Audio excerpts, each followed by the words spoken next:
Hi, this is Ms. Forte, and today I want to talk about dealing with our nerves and fear um, in going through whether it be stage performance or sometimes even practice, some of you even going to lessons at all, and just the things that really hinder us from fulfilling our potential, to be honest with you. And that's one of the things. So I want to start with just why that's important for us to deal with those fears and start to really recognize them and work through them because I think it's just something that we all deal with, and it's super important. And I've been really convicted about the fact that I have done all these videos with techniques and all the basic techniques that are super important, and breathing and relaxing and doing all these things with, how to get things sound out of your throat, and all those things are super important. And they're the building blocks um, for singing in reality. But I feel like I've been remiss in the fact that if you come to personal lessons with me and private lessons with me, the first thing I'm going to talk to you about is dealing with your fears. And so, honestly, I'm sorry. I'm sorry that I haven't done that yet with this. And so that's what I really want to do today is just talk through some of the things of what you could be afraid of, what we're dealing with, and why it's so important for us to deal with those things. The reason that that's the first thing that I start with is dealing with your fears is because there is a physical thing that happens when we get nervous, when we have fear. And some people talk about the fight or flight response. I actually went to a yoga voice class. This was super exciting, where she really talked about the fact that we actually have fight, flight, or freeze. And so for some of us, it's even more of a just like I'm just stuck. What happens when we just have that fear take us? And so a lot of the things that we deal with in our techniques and stuff like that, I can talk to you all day long about breathing techniques and how to breathe from your diaphragm and how to do blah blah blah blah blah and all this stuff. But if when you get in front of people or you go to perform, you start to get really nervous or have this fear, the first thing that goes is your breathing.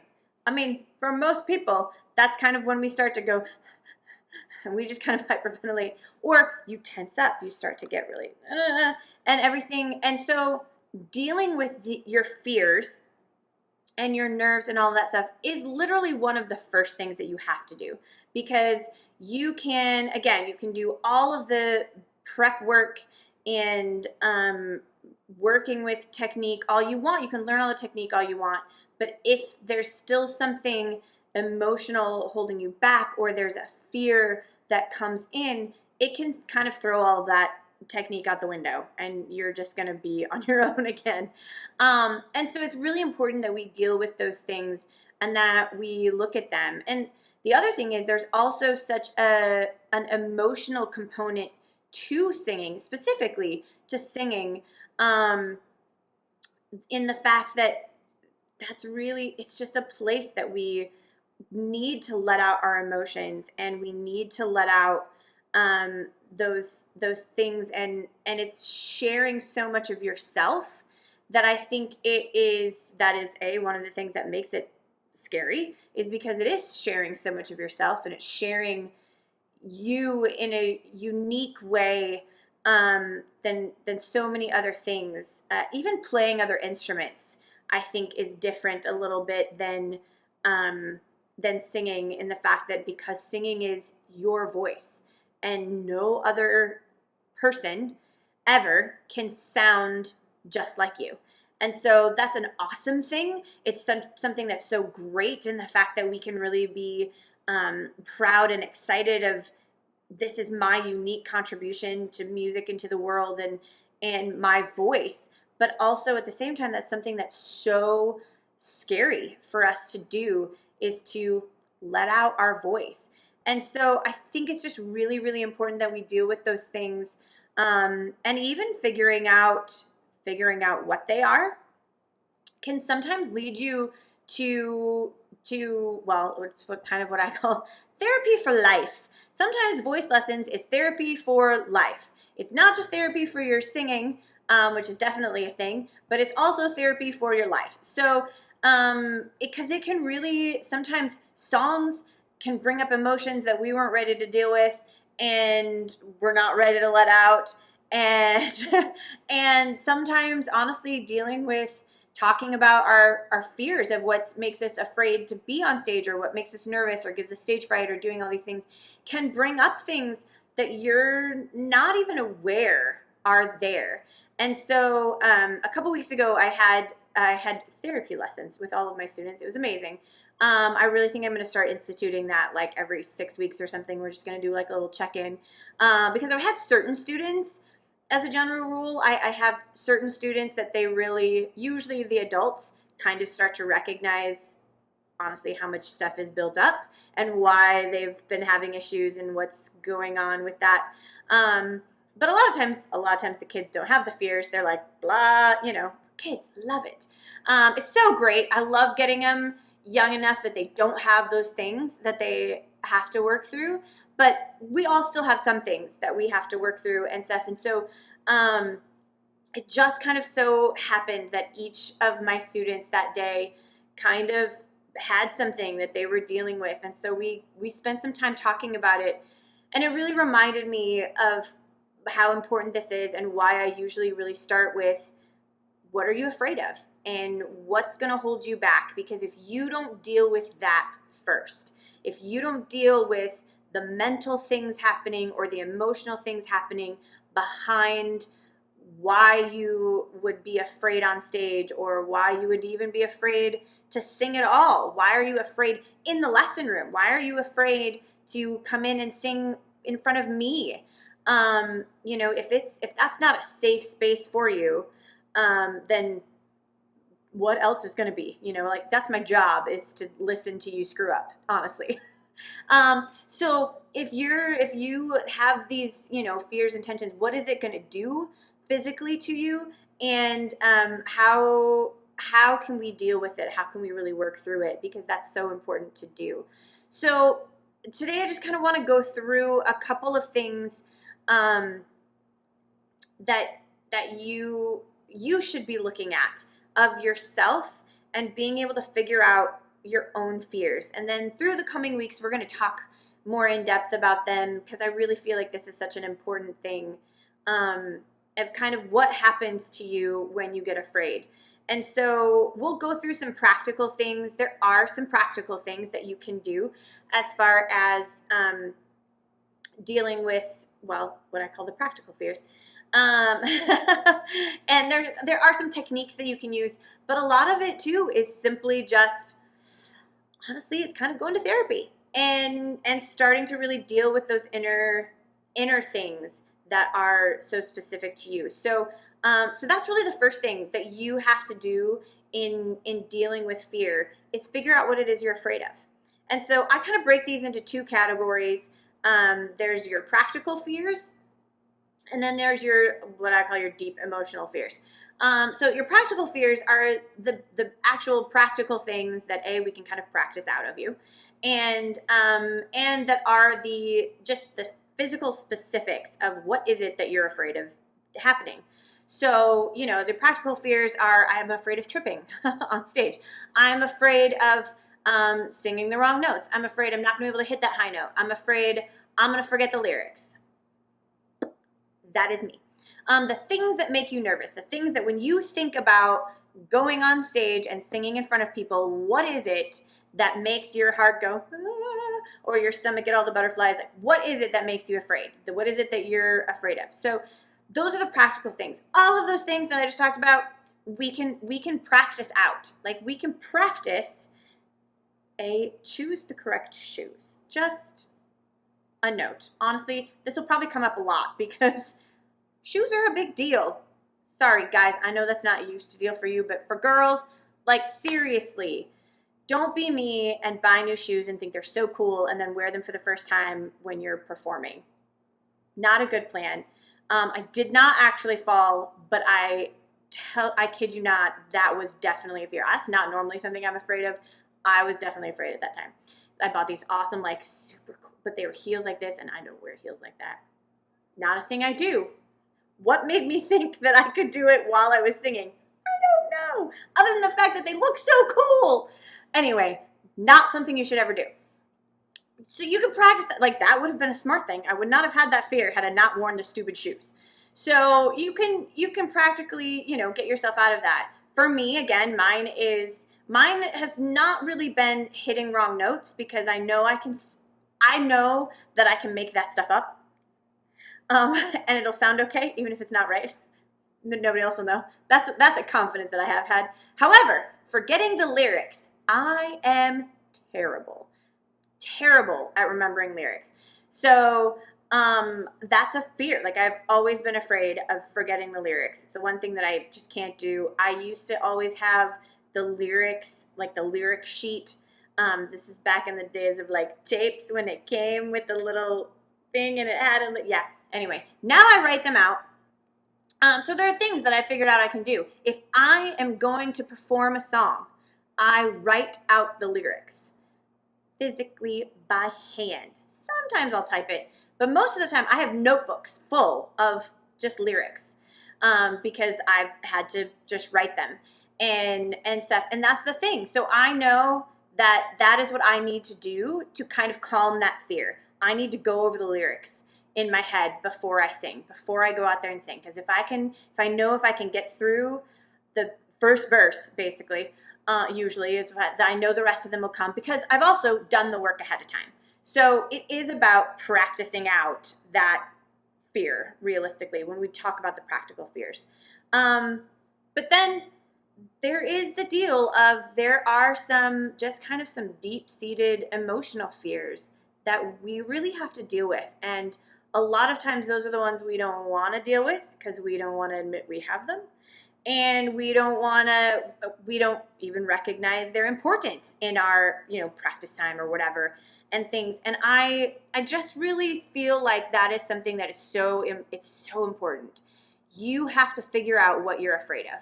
So take that practical fear that you have of, I'm going to forget the words. I have forgotten like an entire bridge, basically, before. I'll tell many of these stories because I have many of them, so we're going to do those in the story time for Rochelle. But just know, I have screwed up lyrics more times than I can count. It has definitely happened.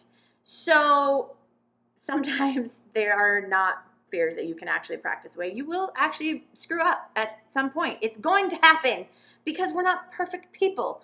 We're just not. That's not a realistic expectation. So at some point, you're going to screw up.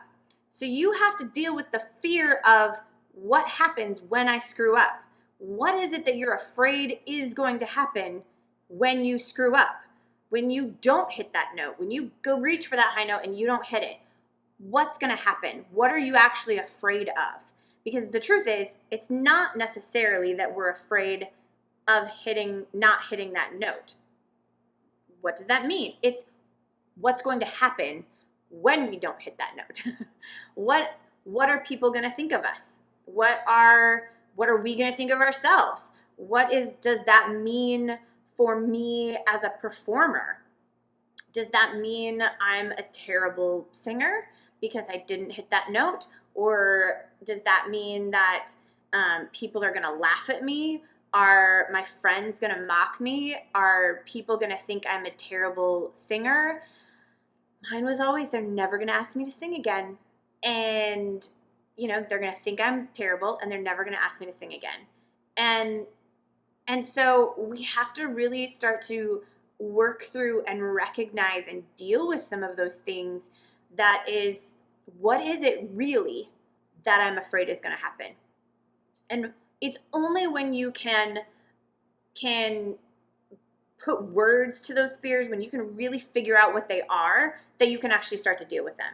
Because if it's just this faceless, or I'm afraid of hitting the wrong note, okay, I mean, that's fine. And we can practice that. But the fact is, the fear of hitting the wrong note is not actually going to go away with practice. I can give you some confidence and we can practice and give you confidence that you will hit the right note. But if you don't deal with the fear of what's going to happen if I don't hit the right note, then you're still going to have it. That's just, you're still going to have that fear. And again, a big part of why I'm really focusing on this is because if you have that fear, the fear itself is going to take over some of the physical things and some of the techniques that we have given you.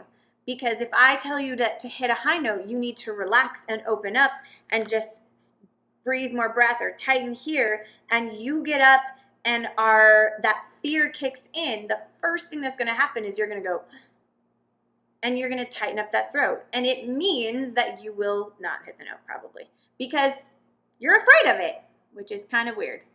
It's true. The more we try and be perfect, the less perfect we will be. So at some point, we've got to deal with our fear of why is it so important that I hit the right note all the time?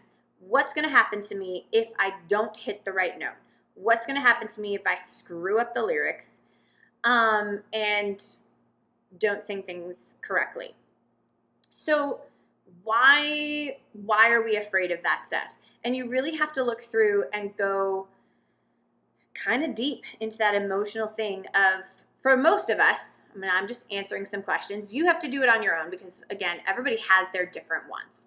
Figure out what yours are and deal with them. Because it's really important for us to face those fears and to confront those fears. We can't do that if we don't know what they are. But for most of us, the fear comes down to people are going to think that I'm not great. People are going to think bad thoughts. And we really then have to deal with the issue of, why does that matter? Does it matter? Does people's opinions of how I sound and of who I am as an artist or who I am as a singer, do their opinions actually change who I am as a performer, as a singer, as a person? Does it actually matter? Why does that matter? Why am I so concerned about being perfect for these people, some of whom I may never see again? Depends on where you perform and whatever. But figuring that out. Why is that so important? And I think that really starting to recognize and work through that stuff is it's just so important to do. And so I want to take just a couple minutes and share from my own personal experience, because I think that, I get told all the time, oh, well, you're such a great singer and you have such a lovely voice and blah, blah, blah. And I just love it when you sing. And I've had people say to me, well, if I could sing like you, I wouldn't be nervous either. And I'm like, well, first of all, I couldn't always sing like this. I worked my butt off to be able to sing anything I wanted. That was like my goal. My goal was to be able to sing anything I wanted. And for years, I heard things in my head that I knew were not going to come out of my mouth. I could not sing high. I know this will shock some people that have heard me sing. But I was an alto all my life. And it's why I can still sing alto and why I still sing harmonies. I had things that I was good. Not to say that I was a bad singer. I was talented. I had some talent. I was good. But definitely, like when I got to college, I didn't take any lessons until college. And so when I got to school as a freshman, I was coming in as knowing nothing, absolutely nothing about technique, about breathing, about voice, about anything. I sang from my throat. I had the biggest break in the world. My head voice was just atrocious. I mean, like, it sounded terrible. I couldn't sing anything. I didn't think I could sing melody, basically. That's why I sang harmony all the time. That's why I'm good at harmonies, because I couldn't sing melody. It was too high for me. And so yes, all of my students that always walk in and are like, it's too high, I can't sing that. That was me. I'm hard on you and deal with you at that because that was me all the time. And I had a lot of, I was not good when I got to school, comparatively, compared to the other students who some of the other freshmen had taken lessons all through, junior high and high school even. And so they came in with 6 years of lessons that they're going off of. And then of course the seniors there had lessons in high school and then lessons in college, and they were like amazing. And I was like, yeah, no, I'm terrible. I can't do this. So I had a lot of issues to deal with, to be honest with you. And so I just want to point out, because I'm recognizing this here, that I didn't say this before, but a huge part of our fears is always based on comparing ourselves to others. And like, if you know, like, I remember being at school being like, oh my gosh, that girl's so amazing. I'm never going to sound like that. I wish I sounded like that, but I don't sound like that. So that must mean I'm terrible. And like, these are the things that go through our mind. We think that we should sound like so and so. I just talked to a student about songwriting, and we were dealing with, she's wanting to start writing songs and blah blah blah, but she feels like when she writes something, it should sound like, her favorite band. It should sound like this recorded song that so and so has done, or it should be that good, basically. And I'm all like, why should your first draft of a song sound like this produced song that somebody else that's an established band that's had 5 albums out sound like? That makes no sense. Like, when we really look at things like that, sometimes I'm like, well, that doesn't make sense. Of course I'm not going to sound like that. Of course your first song is not going to be, this amazing. Very few people, let's get real, like, very few people are Elton John that can sit down and write an amazing song in 20 minutes. That doesn't happen. So stop comparing yourself to that, and stop expecting things of yourself that are just unrealistic, truthfully. And so I feel like, especially because I know that now I am that person that people would compare themselves to, and I'm like, dude, you can't. And I feel like it's so important for people to understand that you don't know the backstory.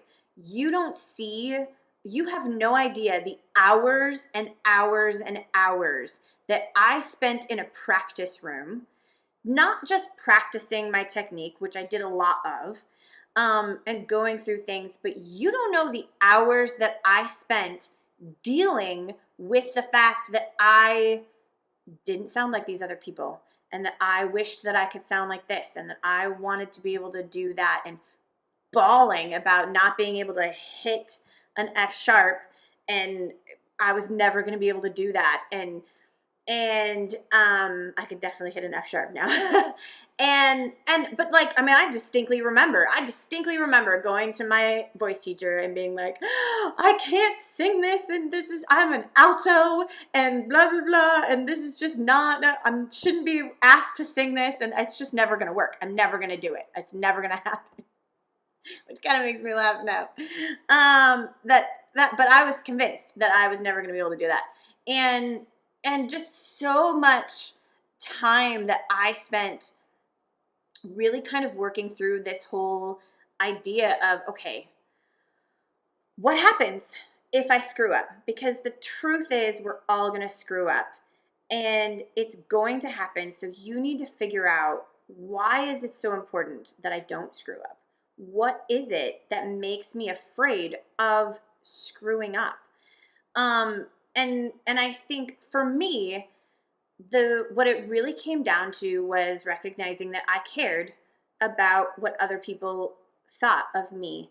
And I had to go through this whole process of working towards recognizing that just because I screwed up and somebody thought that I was terrible, it didn't change the fact that I was a good singer. Because if I could sing it in the practice room, if I could do it perfectly in the practice room, then why did it matter so much that I didn't hit the note when I was on stage? Why did it matter if I didn't hit the note or sing the right words or do whatever when I was on stage, was that really the only judging of whether or not I could do it? No, because clearly I could do it. I did it in the practice room just fine. So did it matter that I didn't do it on stage? Well, no. Did it change who I was as a performer, as an artist, as a singer? Did it actually change my ability? No, it really didn't. And that was like a huge thing for me to recognize. So then why was it so important that people heard me sing it correctly? Why was their opinion of what I could do so important? Why was it so important for me to impress them? And honestly, this is still something that I deal with. More in the audition room than on stage. But it's something I'm still wrestling with, of when I try to impress people, when I'm trying to prove something to other people about who I am as an artist. That's when the fear gets me. That's when it screws with my ability to perform. It screws with my ability to perform physically, because it messes with all of my technique and the just what's going through my body, and it screws with my ability to be authentic and real and in the moment and just let out the sound that and the emotion that I'm wanting to do. And so I think that's something that's just so important, is figuring out, why are we trying to impress people? Why is it important that they think I'm great? And really starting to recognize that it doesn't change. First of all, their opinion does not change the reality of who I am. It doesn't change the reality of my ability as a singer, as a performer, as a person. It doesn't change what they think of me. It does not change who I really am. So if I can be confident and be accepting of myself and my flaws, that's a whole another one that we're going to do. But if I can do that, if I can be confident and recognize that that it's okay for me to make mistakes, I don't have to be perfect. That doesn't mean that I'm not a terrible or that I'm a terrible singer. It doesn't mean that I'm not a great singer, that I'm not a great artist. If we can really start to recognize that and get in there, I think that it's something that is so freeing, if we can really allow ourselves to recognize and believe that who we are is not determined by other people's opinions. And the truth is, music is an art. Your voice is unique. It's your own thing. And while it's super scary that that's true, it's also very freeing, because we recognize that some people aren't going to like it. I don't really get art, like paintings and stuff like that, especially abstract art. Now, my cousin's wife is a beautiful artist. She paints these amazing abstract pictures that are fantastic, and she's a wonderful person and she's a wonderful artist. I don't get it. I like it. I actually do like her art, which is kind of amazing, because most of the time I'm like, I'm very uncultured. Like, I got that. I'm super uncultured. I don't get it. Like, I don't care. I don't know what that, like people that look at art and like, oh, I just love the lines and they speak to me. But I'm like, it's lines on a page. Like, that looks like literally somebody like threw paint up. Not yours, Morgan, I promise. I really actually do like your art. But I could not. There is a lot of art actually that I'm like, why is that art? I remember there being I don't even want to call it a statue. It wasn't a statue. It was some sort of shape. I don't even know. But it being like $1 million like thing that they put up alongside the freeway or whatever when I lived in California. And I was like, why did they do that? Because it's just nothing. It's just a shape. Like, I don't get it at all. So there's always going to be somebody that doesn't get it. That maybe it's not their preference. The deal is, like, there are people who have voices that some people love and others don't love because it's preference. There are musical styles that I do not love. My brother is in a band that I love. I love because I love him. He has never played music that I would normally search out and listen to. This is gonna get me in trouble. It's not my style, but you know what? Neither is my style his. Trust me. Like, I have to basically force him to go to anything that I perform in because he hates it. Let's get real. Does he think I'm a terrible singer? No, he doesn't. He's the best bassist I know, and I absolutely will say that without question. He is the best bassist I know, and I actually do like the lead singer's voice of his band. It's just not my style of music. Like, it's just not what I would choose. I can't really sing it. It's not really my style, and we know that. Like, we know that's not what I'm going to listen to all the time. That's okay. Doesn't say anything about how good it is. It's just not my style. So you have to be able to recognize that sometimes even what people's opinions about your stuff, whether it be your songwriting or even your voice sometimes, may not be their cup of tea. Like, there are people's voices that are super popular singers that I don't particularly care for. And that's not to say that they're not good. It's just they're not what I want to listen to. So you really have to be able to accept who you are as an artist and who you are and your voice and be okay with that. The other thing that I feel like you really have to accept, that I really had to deal with in accepting myself, is accepting where you are in the moment and how good you are in the moment, and that being okay.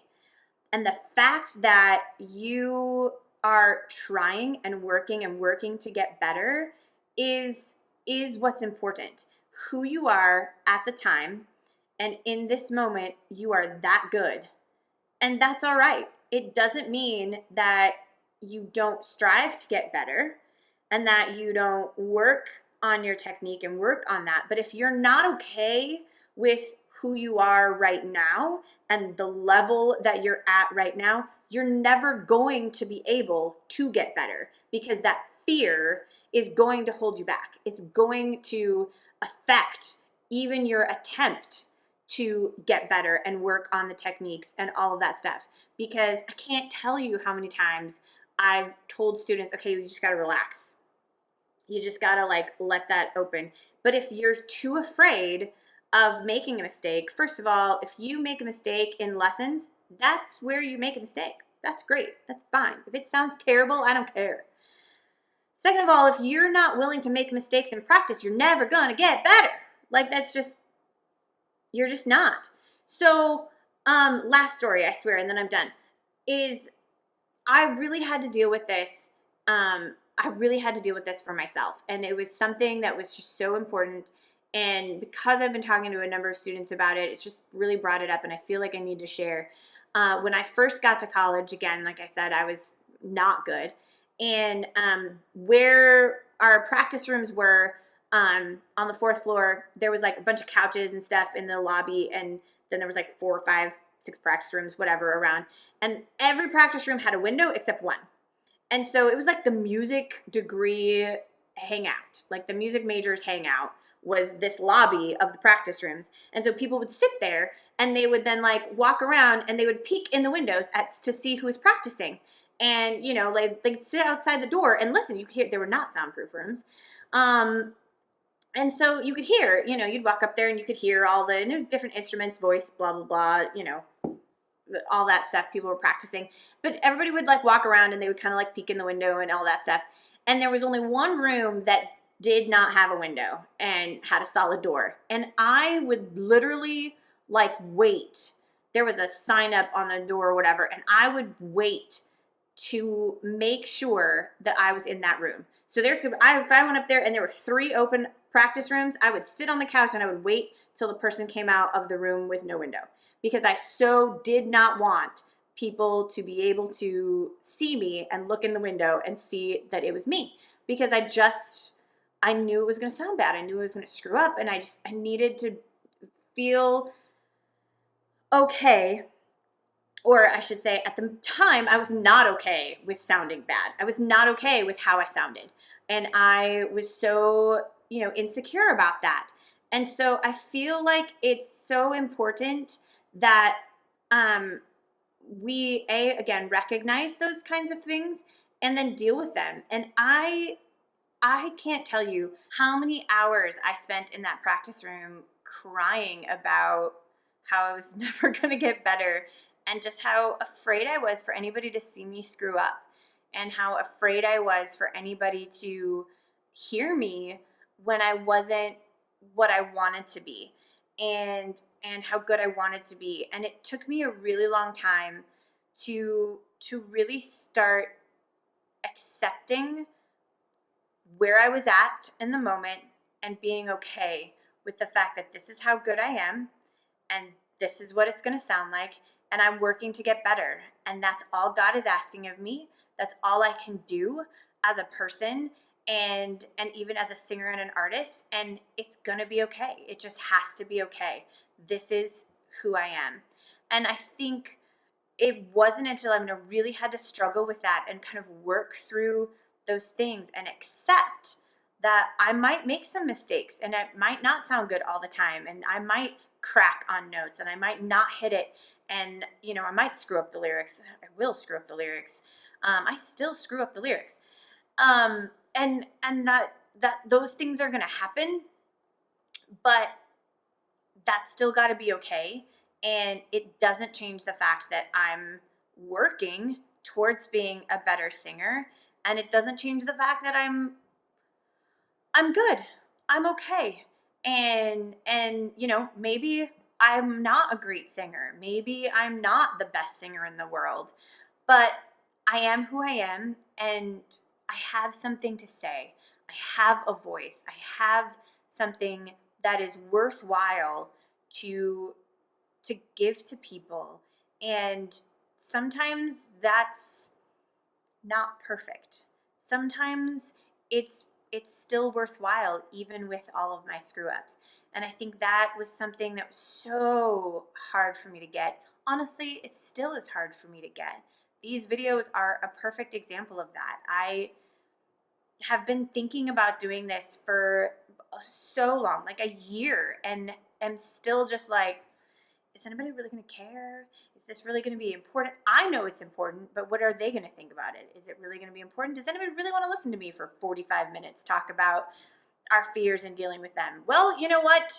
It doesn't matter, because it is important and it is what I have to offer. And it can be important to somebody. And even if it's only one person, it was still important that I said it. And so, that I just want to encourage people with that, of just starting to recognize that who you are is important to share.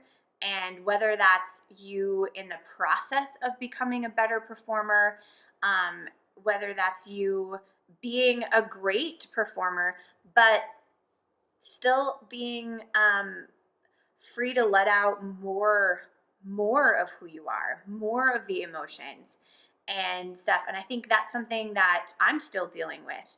And so yeah, I just want to start to share this journey with you of really confronting our fears and dealing with them, and starting to recognize, what am I afraid of? What am I scared of?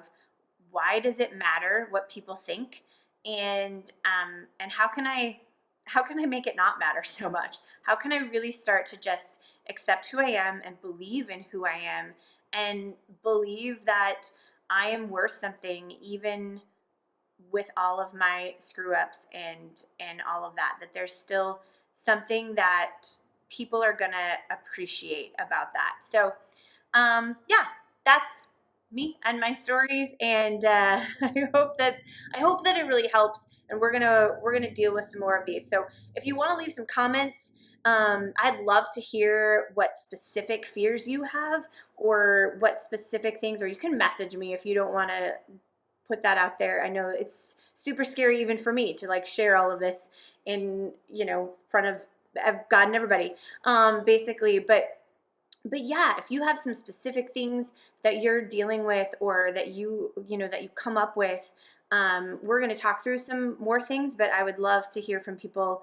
and see what you've got. Thanks for watching. If you like this video, you can let me know in the comments or ask any questions that you have. Subscribe to my channel and get videos delivered direct to your email. You can also support me on Patreon. Happy singing!